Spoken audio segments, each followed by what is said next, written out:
미군 부대에서 일하는 한국인 근로자들이 하루아침에 실업자가 될 위기에 몰렸습니다. 주한 미군 사령부가 근로자들에게 무급휴직을 통보했기 때문인데요. 무급휴직 시행까지 일주일 정도 남았는데 현재로서는 뾰족한 대책이 보이지 않습니다. 문희상 국회의장의 아빠 찬스 논란을 빚었던 의정부시 갑 선거구가 수도권 격전지로 분류되면서 혼전 양상을 보이고 있습니다. 지난 20대 총선 결과를 토대로 이번 선거 결과를 전망해봤습니다. 4.15 총선이 20여일 앞으로 다가왔습니다. 본 후보 등록이 시작됐고 선거 운동이 시작될 텐데요. 앞으로 남은 일정이 뭔지 살펴봤습니다. 경기도민의 대다수가 교회와 PC방 등의 밀접 이용 제한에 대한 행정명령에 대해 잘한 결정이라고 평가를 내렸습니다.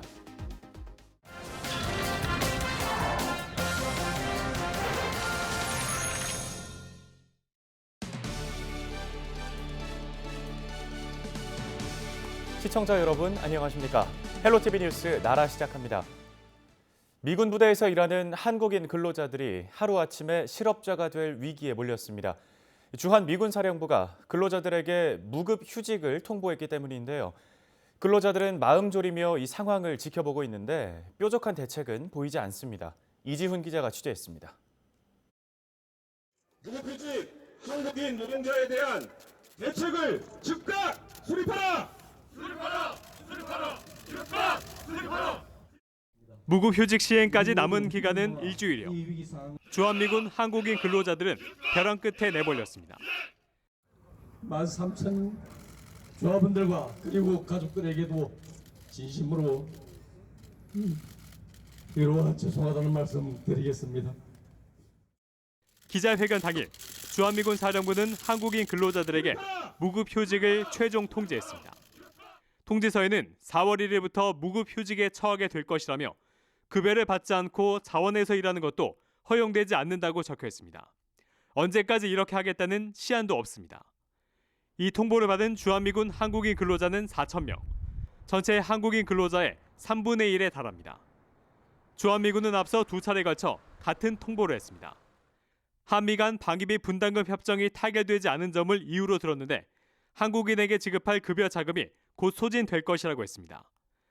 한미 간 방위비 분담금 갈등이 M1 한국인 근로자들만 잡는 겁니다.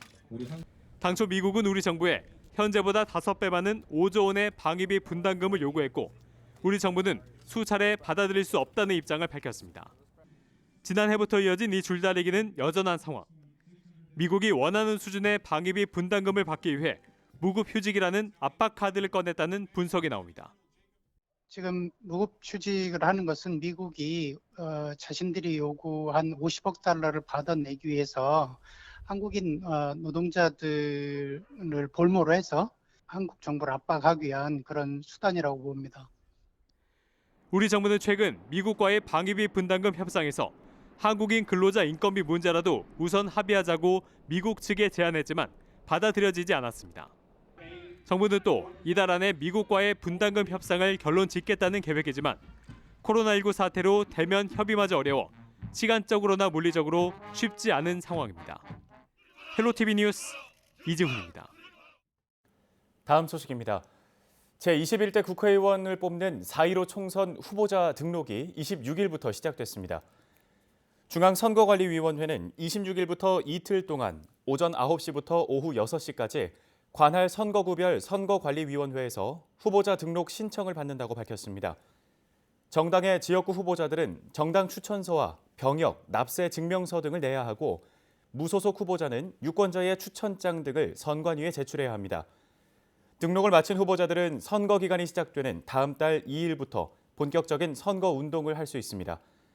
후보자의 재산과 학력, 병역, 전과 등의 정보는 선거일 당일까지 볼 수 있고 다음 달 5일부터는 정당과 후보자가 제출한 선거 공보도 공개됩니다. 문희상 국회의장의 아빠 찬스 논란을 빚었던 의정부시 갑 선거구가 수도권의 격전지로 분류되면서 혼전 양상을 보이고 있습니다. 그렇다면 지난 총선에서는 어떤 결과가 나왔을까요? 20대 국회의원 선거 결과를 토대로 의정부시 갑 선거구를 전망해봤습니다. 김호 기자입니다. 지난 2016년 치러진 20대 총선. 의정부시 갑에 출사표를 던진 후보는 새누리당 강세창, 더불어민주당 문희상, 국민의당 김경호 등 모두 3명이었습니다. 선거 결과 문희상 후보가 42.84%의 득표율로 당선됐습니다. 38.07%를 득표한 강세창 후보와는 4,307표 차이였습니다. 국민의당 김경호 후보는 19.08%로 3위에 올랐습니다. 9개 동별 득표율은 의정부 2, 3동과 호원 1, 2동, 가능 3동 등 5곳은 문희상 후보가 앞섰고 나머지 4곳에서 강세창 후보가 우세했습니다. 지금은 의정부 1동과 합쳐진 의정부 3동에서는 11표 차이로 문희상 후보가 간신히 앞섰고 가능 2동, 가능 3동에서는 44표, 26표로 강세창 후보가 앞서는 등 3곳에서 접전이 펼쳐졌습니다. 동별 맞춤형 전략이 필요한 대목입니다. 연령별 투표율도 참고할 만한 부분입니다. 의정부시 갑의 지난 총선 투표율은 51.7%, 연령별로는 20대부터 40대까지는 40% 정도의 투표율로 전체 투표율을 밑돌았습니다. 하지만 60대와 70대는 67%와 72.6%를 기록하며 평균 투표율을 크게 넘어섰습니다. 연령대별 투표인 수는 40대와 50대가 각각 4천여 명으로 가장 많았습니다. 따라서 투표율이 높은 연령대를 어떻게 공략하는가와 투표인 수가 높은 연령대가 얼마나 많이 선거에 참여하는가가 당락을 좌우할 것으로 전망됩니다. 투표인 수가 많은 40, 50대를 겨냥을 해서 누가 득표를 많이 하느냐, 또한 보수층 유권자인 60, 70대를 진보 쪽에서 얼마나 가져가느냐가 이번 선거의 관전 포인트가 될 것 같고요. 의정부시 갑은 문희상 국회의장이 육선을 하며 지켜온 전통적인 진보 지역입니다. 하지만 현역 의원이 불출마를 선언하면서 선거 판세는 혼전 양상이 예상되는 가운데 당초 출마가 예상됐던 친박 신당 홍문종 후보가 비례대표로 선회하면서 선거 결과에 또 다른 변수가 될 전망입니다. 헬로티비 뉴스 김호입니다. 4.15 총선이 이제 20여일 앞으로 다가왔습니다. 본 후보 등록이 시작됐고 본격적인 선거전에 막이 올랐는데요. 이제 선거일까지는 어떤 일정들이 남아있는지 고정민 기자가 정리했습니다. 4.15 총선을 앞두고 3월에는 24일부터 28일까지 선거인 명부 작성이 진행됩니다. 선거권을 가진 사람을 확인하는 절차입니다. 같은 기간 몸이 불편한 유권자나 선원들을 위한 부재자 투표 신고와 명부 작성도 함께 이루어집니다.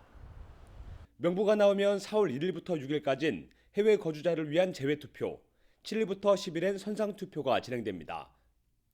10일과 11일 이틀 동안은 사전투표가 실시됩니다. 신분증만 가져가면 전국 어느 투표소에서도 투표할 수 있습니다. 코로나19 확진자나 격리 대상은 거소투표로 신청하면 투표소에 가지 않고도 선거에 참여할 수 있습니다. 신체가 불편해서 투표소에 가지 못하는 분들 대상으로 해가지고 거소투표를 실시하는데요.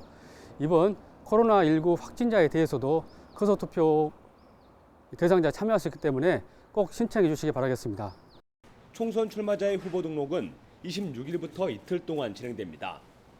후보자 등록이 마감되면 비례정당 기호는 현역 의원의 수가 많은 정당일수록 앞번호가 부여됩니다. 후보자로 등록하려면 기탁금 1,500만 원과 함께 신청서와 전과 기록 등 관련 서류를 제출해야 합니다. 4.15 총선 후보자의 공식 선거운동은 4월 2일부터 시작됩니다. 법정 선거운동 기간은 선거일 하루 전인 4월 14일까지 가능합니다. 13일간의 선거운동 기간엔 거리 유세가 가능하고 현수막과 어깨띠를 사용할 수 있습니다. 다만 이번 총선은 선거 연령이 18세로 낮아져 학교 방문이 가능하지만 교실을 돌면서 지지를 호소해서는 안 됩니다. 선관위는 최근 코로나19 사태로 온라인 활용도가 높아진 만큼 가짜뉴스를 퍼나르거나 근거 없는 비방을 집중 단속하기로 했습니다. 후보자나 정당은 비방보다는 정책을 중심으로 선거운동을 해주시기 바라겠습니다. 또한 이번 선거는 선거 연령이 18세로 낮아졌기 때문에 학교를 방문하는 것은 무방합니다만 교실을 방문하여 학생들을 대상으로 선거운동을 하는 것은 위반되기 때문에 주의하시기 바라겠습니다. 21대 총선은 18세 이상 청소년이 참여하고 준연동형 비례대표제가 처음 도입되는 역사적인 선거입니다. 하지만 코로나19 사태로 투표율이 낮을 것이란 전망이 나오면서 그 어느 때보다 유권자들의 관심이 필요한 시점입니다. 헬로티비 뉴스 고정민입니다.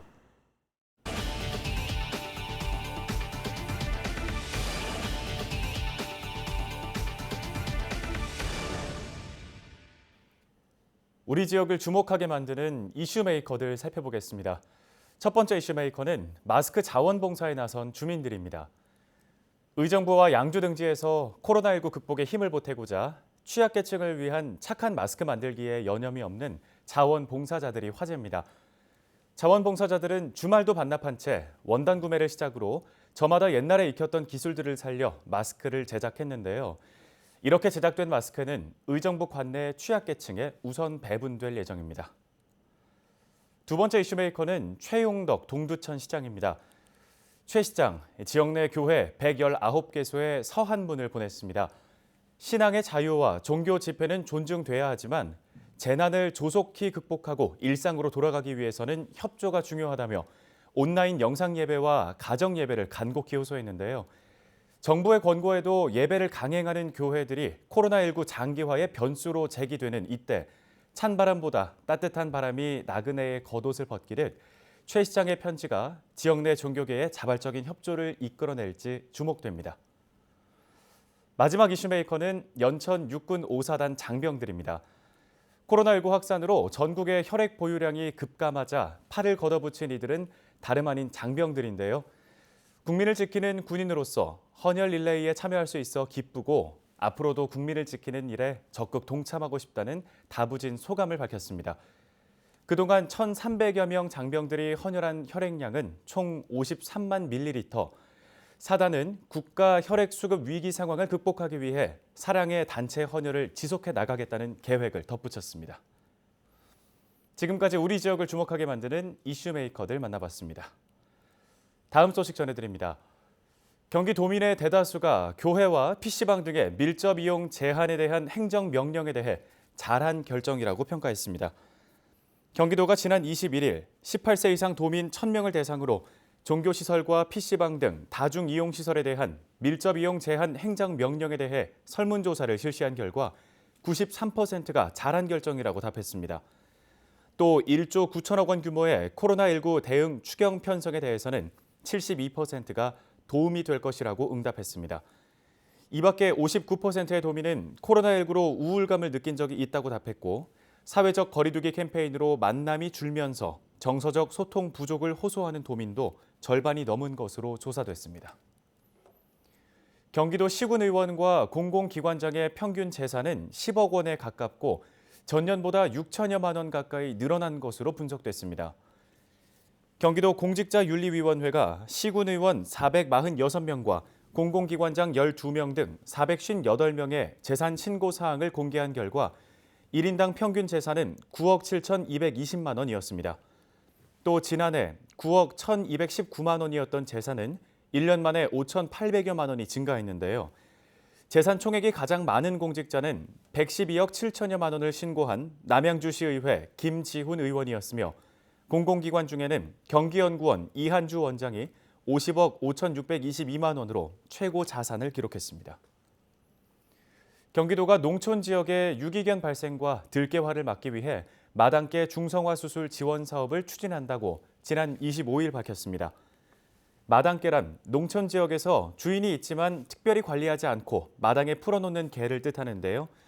올해 지원 대상은 포천과 연천 등 지역에 5개월 이상 된 중대형 암컷 혼종견으로 총 700여 마리입니다. 끝으로 날씨 정보 전해드립니다. 금요일에는 최저기온 11도, 낮 기온은 17도로 예상됩니다. 남쪽에서 불어오는 따뜻한 바람의 영향으로 비교적 포근한 가운데 오전까지 비가 내릴 것으로 전망됩니다. 비가 그친 뒤 오후부터는 미세먼지 농도가 나쁨 수준으로 악화되겠습니다. 경기 북부 주간 날씨 보시죠. 토요일에는 북쪽 찬 공기가 내려오며 기온이 5도가량 떨어지겠습니다. 주말까지는 기온이 다소 낮아졌다가 다음 주부터는 다시 포근한 봄 날씨를 회복할 것으로 전망됩니다. 생활지수입니다. 환절기인 만큼 낮과 밤의 일교차가 크겠습니다. 건강관리에 유의하시기 바랍니다. 헬로티비 뉴스는 언제나 지역 주민 여러분 곁에 있겠습니다. 시청해주신 여러분 고맙습니다.